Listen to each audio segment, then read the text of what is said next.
नमस्कार दोस्तों, BR07 news में आप सभी का बहुत बहुत स्वागत है। एक बार फिर से कमला नदी का जलस्तर खतरे के निशान को पार करने वाली है। जी हां दोस्तों, अगर नदी का जलस्तर जयनगर में विकराल रूप लेती है तो इसका असर झंझारपुर में भी पड़ सकती है।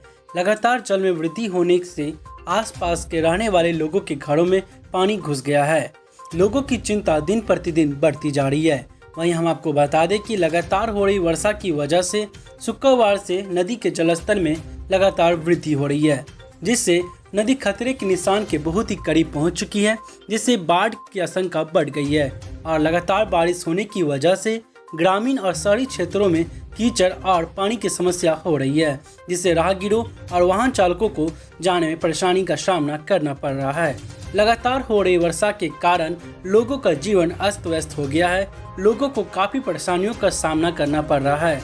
अगर इसी तरह जयनगर में जल की वृद्धि होती रही तो इसका सीधा असर झंझारपुर में पड़ सकती है, जिससे आम लोग काफ़ी डरे हुए हैं और चिंतित भी है, क्योंकि अभी हाल ही में एक बार बाढ़ आकर जा चुका था, लेकिन एक बार फिर से जैसी स्थिति बन रहा है, बाढ़ आने की आशंका फिर से लगाई जा रही है। अधिकारियों का कहना है कि हम पूरी तरीके से तैयार हैं